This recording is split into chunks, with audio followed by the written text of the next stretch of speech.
Hello student class 10th।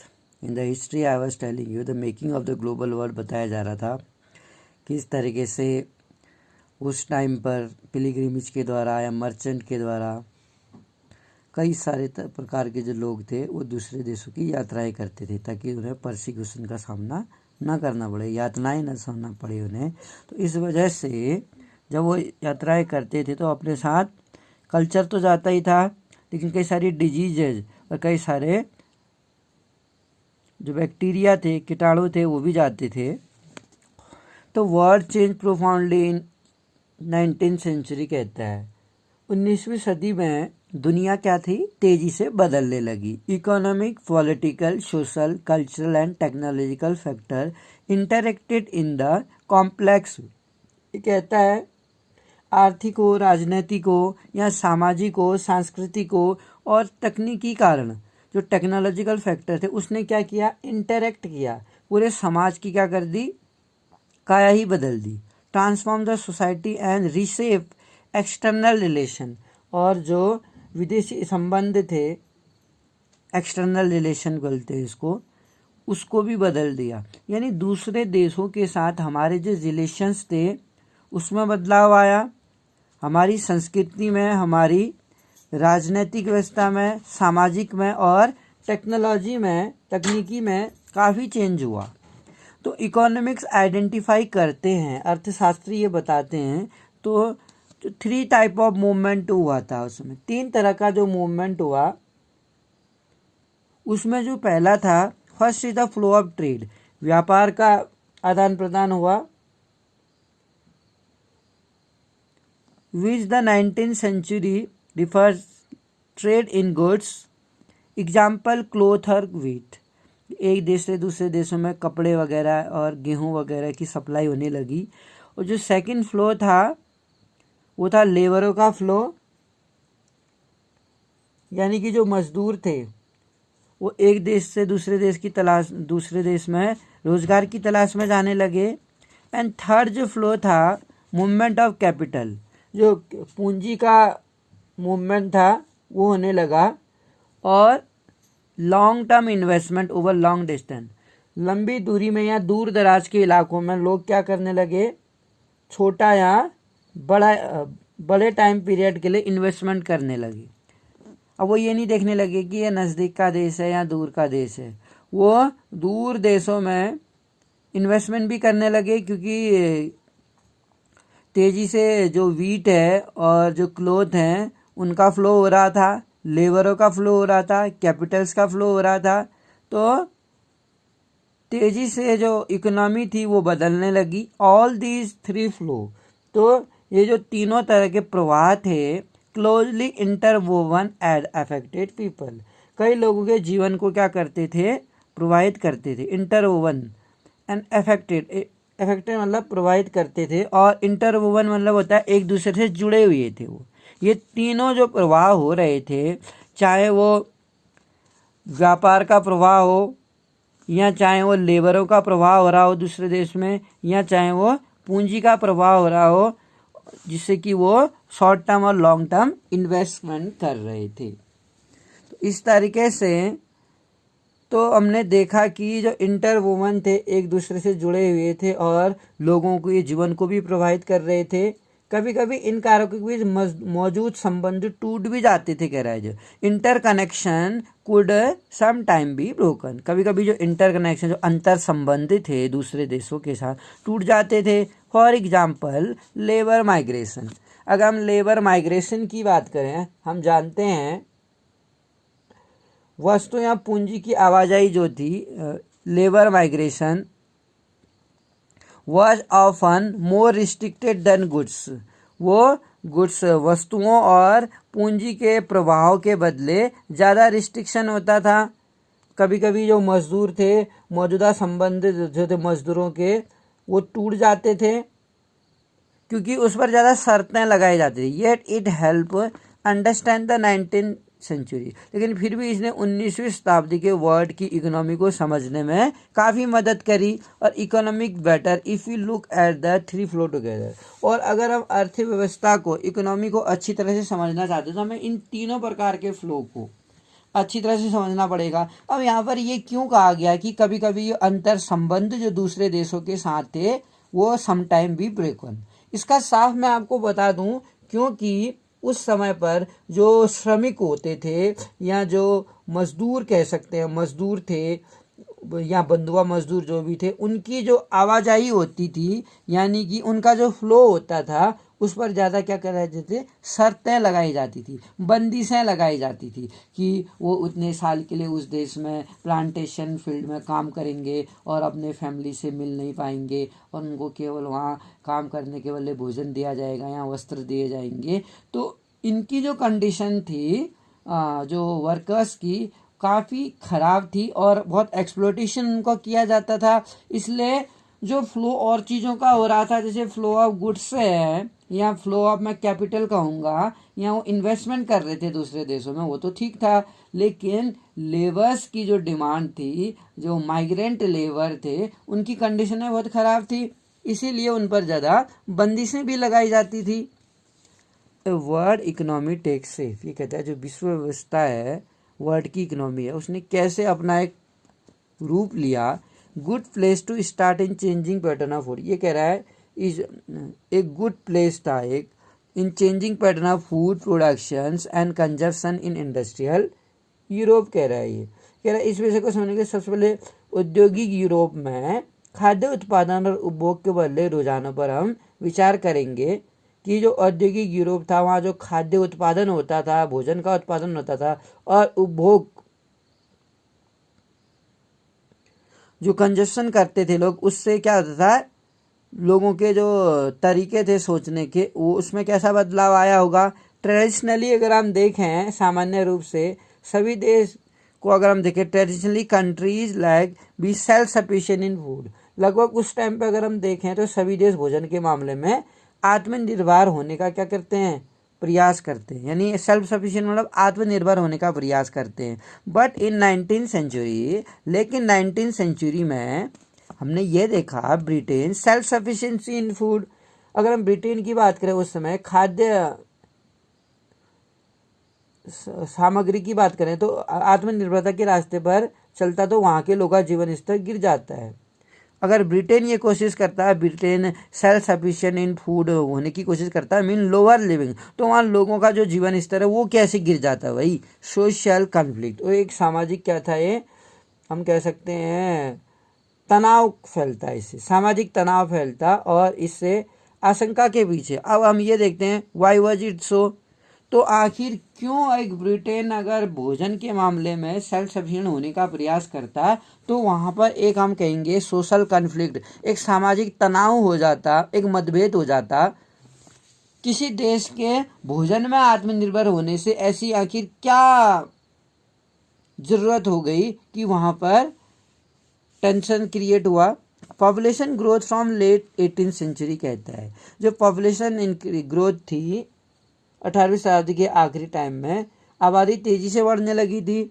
18th century has increased the demand for food grain, जैसा कि France में हुआ था, वहाँ भोजन की डिमांड काफ़ी बढ़ने लगी थी, कारण था कि पॉपुलेशन तेज़ी से बढ़ रही थी। तो ब्रिटेन में भी 18वीं शताब्दी आते आते पॉपुलेशन बहुत तेज़ी से बढ़ने लगी, जिससे फूड की शॉर्टेज होने लगी। तो अर्बन सेंटर्स जो थे, शहर जो थे, उसमें क्या होता, उद्योग बढ़ने लगे। अर्बन सेंटर में एक्सपेंडेड इंडस्ट्री बढ़ने लगी, उद्योग बढ़ने लगे, और डिमांड फॉर एग्रीकल्चर प्रोडक्ट, और जो कृषि से रिलेटेड कृषि उत्पाद थे वो क्या होने लगे, उनकी डिमांड बढ़ने लगी, और product went to a pushing up grain price, और डिमांड जब कभी किसी की बढ़ने लगी तो इससे उनकी जो प्राइस थे वो भी बढ़ने लग गए अंडर प्रेशर। और इस तरीके से जो अंडर एक दबाव बना, किसका दबाव बना, फ्रॉम लैंडेड ग्रुप्स, जो लैंडेड ग्रुप्स थे उनका दबाव बना। अब क्या दबाव बना, गवर्नमेंट ने क्या किया था ब्रिटेन में, restricted the import of corn, और लगे हाथों उसी समय जो सरकार थी उन्होंने क्या किया था, मक्के के आयात पर पाबंदी लगा दी। जो मक्का आता होगा ब्रिटेन में बाहर देश से, उसके इंपोर्ट पर रिस्ट्रिक्शन लगा दिया था उसी टाइम पर। और जो बड़े बड़े लैंडलॉर्ड है उन पर प्रेशराइज कर दिया। अब इस कारण से क्या हुआ, government the laws allowing the government, तो ये जो कानून था, जिस कानून के सहारे सरकार ने पाबंदी लगा दी थी government to do, they were commonly known as corner law, जिसको क्या बोलते थे, कॉर्नर लॉ कहा जाता है। यानी कि गवर्नमेंट ने ब्रिटेन में जो फूड था उसके इंपोर्ट पर पाबंदी लगा दी थी, यानी कि मक्का जो था, मक्के के इंपोर्ट पर पाबंदी लगा दी, तो इसको कॉर्नर लॉ के नाम से जाना जाता है। तो उस समय क्या हुआ, खाद्य पदार्थ की ऊंची कीमतों से परेशान उद्योगपतियों ने क्या किया, तो वैसे ही काफ़ी परेशान थे जो उद्योगपति थे। Unhappy with high food price के ऊंचे दामों से जो उद्योगपति नाराज थे, अनहैप्पी थे, एंड अर्बन डवेलर, शहरों में रहने वाले निवासी, force the evolution of corner law, उन्होंने कॉर्नर लॉ का विरोध करने का निश्चय कर दिया। यानी कि वो कॉर्नर लॉ को फौरन समाप्त करना चाहते थे, एवोल्यूशन चाहते थे, रोक चाहते थे इसमें कि कॉर्नर लॉ पर जो रिस्ट्रिक्शन लगा है उसको तत्काल हटाया जाए, क्योंकि कहीं ना कहीं वहाँ पर क्राइसिस चल रही थी, पॉपुलेशन बढ़ रही थी, तो फूड के जो प्राइस थे वो बहुत ज़्यादा आगे बढ़ गए थे और पुअर पीपल तो अफोर्ड ही नहीं कर पा रहे थे बेटा। आफ्टर द कॉर्नर लॉ, और कॉर्नर लॉ के स्क्रैप्ड, मानी स्क्रैप मतलब जो कॉर्नर लॉ उन्होंने निरस्त कर दिया, तो the food could be imported into Britain more cheaply than it could be produce within the own country. तो जैसे ही कॉर्नर लॉ सरकार ने हटा दिया तो जो ब्रिटेन में जो भोजन था मोर चीफली, वो इतना सस्ता हो गया कि जितना उस देश में उत्पादन होता था उतना उस देश में उत्पादन होते हुए भी नहीं होता था जितना सस्ता, अब बाहर देशों से इंपोर्ट करने से इतना सस्ता उन्हें लोगों को मिलने लगा। इट मीन्स बहुत कम कीमत पर खाद्य पदार्थ आयात होने लगे, और इससे क्या हुआ, agriculture were unable to compete with imports, और जो हमारा कृषि था, खाद्य पदार्थ थे, जो उनकी जो हालत थी वो ख़राब होने लगी, क्योंकि जो इम्पोर्टेड फूड प्रोडक्ट्स थे और ब्रिटेन में पैदा होने वाले खाद्य पदार्थों से भी कम था उनका मूल्य। यानी कि जितना खुद ब्रिटेन में कोई खाद्य पदार्थ या खाद्यान्न उत्पन्न होता था उसकी जो कीमत थी वो उसके मुकाबले में जो आयातित वस्तु थी, आयातित वस्तुओं जो आयात कर रहे थे खाद्यान्न सामग्री, उसके बदले में ब्रिटेन में उत्पन्न होने वाले खाद्यान्नों की कीमत कहीं ज़्यादा थी। अब लोग क्यों खरीदेंगे वही ब्रिटेन में उत्पादित खाद्य सामग्री, क्योंकि वो तो अन्य देशों से आयातित होने वाली खाद्य सामग्री से ज़्यादा महंगी थी। Produce in the country and vast area जो था land were now left uncultivated. अब भाई उनके देश में जो उत्पादित खाद्य सामग्री है उसकी कीमत जब ज़्यादा थी, वो नहीं बिक रहा था, तो बहुत सारा जो लैंड था वो अनकल्टिवेटेड हो गया, and thousands of man and women were thrown out of work, कई हज़ारों लोगों को इस काम से बाहर कर दिया गया। दे फ्लॉक्ड टू सिटीज, और क्या हो गए, वो तेज़ी से शहरों की ओर जाने लगी। और इससे क्या हुआ होगा, जब थाउजेंड्स ऑफ मैन को ओवरथ्रोन कर दिया वर्क से, तो वो बेरोजगार हो गए, क्योंकि वो खेतों में अब उत्पादन नहीं करने लगे, क्योंकि वो आयातित जो कीमतें थी, आयात करके जो कीमत थी उसका मुकाबला नहीं कर पा रहे थे वो। यहाँ पर लिखा है कि द ब्रिटिश एग्रीकल्चर जो था was unable to compete with import. तो जो इम्पोर्ट खाद्यान्न सामग्री या जो भी कपड़े वगैरह थे जो इम्पोर्ट करते थे उस समय, तो जो ब्रिटिश एग्रीकल्चर जो था, ब्रिटिश की जो कृषि थी उसका कंपटीशन नहीं कर पा रही थी, इसलिए लोगों ने खेतों में उगाना छोड़ दिया और वो हज़ारों लोग बेरोजगार हो गए, और कई सारे लोग तो दूसरे देशों की ओर जाना निश्चय कर दिया उन्होंने। और अब जब जो कीमतें थी ब्रिटेन में वो इतनी ज़्यादा नीचे गिर गई, कंजप्शन इन ब्रिटेन अरोज, और जिससे उपभोग जो था, अब ब्रिटेन में जब कीमतें इतनी गिर गई तो उपभोग का जो स्तर था वो बढ़ गया। अब तो हर कोई उपभोग कर सकता था, क्योंकि भोजन सामग्री बहुत काफ़ी सस्ती हो गई थी। 19वीं सेंचुरी में, मध्य 19वीं सेंचुरी में फास्टर इंडस्ट्रियल ग्रोथ होने लगा, यानी तेज़ी से उद्योगों में प्रगति होने लगी, और उद्योग जैसे ही ज़्यादा बढ़ने लगे, हायर इनकम, लोगों की आय में भी बढ़ोतरी होने लगी, यानी आय में वृद्धि हुई। And therefore more food imports, और जितनी ज़्यादा उद्योग वहाँ पर खुले उतना लोगों को काम मिला और लोगों का जो आय थी, इनकम बढ़ने लगी। इनकम बढ़ने से वो ज़्यादा फूड को इम्पोर्ट करने लग गए और लोगों की ज़रूरतें बढ़ गई होंगी। अब जब भाई इनकम बढ़ेगी तो लोगों की ज़रूरतें भी बढ़ेंगी और ज़रूरतें बढ़ गई तो फूड ज़्यादा इम्पोर्ट करने लगे अराउंड द वर्ल्ड में। इन ईस्टर्न यूरोप में अगर हम देखें पूर्वी यूरोप और रूस, जो अमेरिका है और ऑस्ट्रेलिया, दुनिया के हर हिस्से में अगर हम देखें Europe, Russia, American, Australia, land were cleared, भूमि को साफ किया जाने लगा और फूड प्रोडक्शन किया जाने लगा। एक्सपेंडेड टू मीट, क्योंकि ब्रिटेन में डिमांड इतनी ज़्यादा बढ़ने लगी, वहाँ इंडस्ट्रियल एरियाज थे वो ज़्यादा बढ़ने लगे, लोग काम की तलाश में वहाँ पर आने लगे और इनकम ज़्यादा बढ़ी तो उनका जीवन स्तर बढ़ा, तो उन्होंने ज़्यादा कंजप्शन किया और जिससे और जो देश थे ईस्टर्न यूरोप के, रशिया, अमेरिका, ऑस्ट्रेलिया, वो लोग भी क्या करने लगे, जमीन को साफ करके खेती करने लगे। अब it is was not enough merely to clear land for agriculture, अब ये केवल एक खेत को साफ कर देना कृषि के लिए यही पर्याप्त नहीं था। Railways were needed to link the agriculture regions to port, जो रेलवे थे उनको आवश्यक था कि उनको हम एग्रीकल्चर, कृषि वाले क्षेत्रों से जोड़ें। रेलवे के साथ साथ हम पोर्ट के साथ साथ हम रेलवेज को भी जोड़ें। पोर्ट तो जुड़े ही थे एग्रीकल्चर रीजन से, लेकिन रेलवे को भी जोड़ना बहुत ज़रूरी था जिससे कि वो जो प्रोडक्ट्स था हम रेलवे में लोड करके उस एरिया तक पहुंचा सकें। New harbour has to be build, तो इसमें ज़्यादा तादाद में माल ढुलाई के लिए नई गोदियां बनाई जाने लगी। पुरानी गोदियों का भी फैलाना ज़रूरी था, जो हार्बर कहते हैं गोदिया, जहाँ पर जहाज उतरते हैं। New harbour had to be build and old one को एक्सपेंड करना जरूरी था, फैलाना जरूरी था। To ship the new cargoes, people had to settle on the land, जो पीपल थे वहाँ पर ये जरूरी था कि लोग वहाँ पर बसें। People had to settle on the land, लोगों को उस जमीन पर बसाना जरूरी था। ब्रिंग देम अंडर कल्टीवेशन, जहाँ पर कल्टीवेशन किया जा रहा था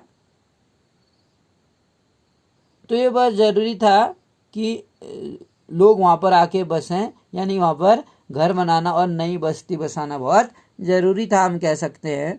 बिल्डिंग होम, उनके लिए घर बनाना और वहाँ सेटलमेंट करना। All these activities in turn required, इन सभी एक्टिविटीज़ के लिए, इन क्रियाकलाप के लिए कैपिटल का होना जरूरी था, पूंजी का होना जरूरी था, पूंजी और मजदूरों का होना जरूरी था। Capital flowed from financial centre, और जो कैपिटल फ्लोड था लंदन जैसे वित्तीय केंद्र, लंदन में एक बहुत बड़ा मार्केट था, वहाँ से जो लोगों को बसाने के लिए पूंजी की जरूरत थी, सेटलमेंट करने के लिए, वो पूंजी आने लगी। द डिमांड फॉर लेबर, और इस कारण से लंदन से जब वित्तीय पूंजी आने लगी तो अमेरिका और ऑस्ट्रेलिया जैसे जिन स्थानों पर मजदूरों की कमी थी, demand for labour in place, जहाँ पर जो डिमांड थी, लेबरों की मांग थी, और जहाँ पर लेबरों की कमी थी, वहाँ पर अमेरिका और ऑस्ट्रेलिया जैसी जगहों पर लेड टू मोर माइग्रेशन, लोगों को जाके वहाँ पर बसाया गया। और नियरली अगर हम देखें 50 million people immigrated from Europe to America, 50 million लोगों को लगभग यूरोप से अमेरिका जैसे देश में बसाया गया। एंड ऑस्ट्रेलिया, और ऑस्ट्रेलिया से 19वीं सेंचुरी में, यानी यूरोप और ऑस्ट्रेलिया के बाद से 50 मिलियन लोगों को अमेरिका में जाके बसाया गया। ऑल ओवर द वर्ल्ड, और पूरे संसार से सम 150 मिलियंस एक अनुमानित जो थी उन्होंने घर छोड़ा और हैविंग क्रॉस्ड, वो क्या करने लगे, भविष्य की बेहतर भविष्य की तलाश में घर बार छोड़कर दूर दूर देशों में जाकर, crossed oceans and vast distances over land in search of better future, अच्छे भविष्य की तलाश में वो लोग 7 समंदर पार, हम कह सकते हैं, वहाँ भी जाने लगे। उन्होंने क्या कहते हैं, अपना घर बार छोड़ा और दूर देशों में जाके वो बसने लग गए। इस तरीके से हम यहाँ पर एक फोटोग्राफ देख रहे हैं। आयरिश इमिग्रेंट जो थे, आयरिश के प्रवासी जो लोग थे, जहाज पर चढ़ने का इंतजार कर रहे हैं वो। तो यहाँ पर कितने लोग हमें दिखाई दे रहे हैं जो कि अपने देश को छोड़ रहे हैं।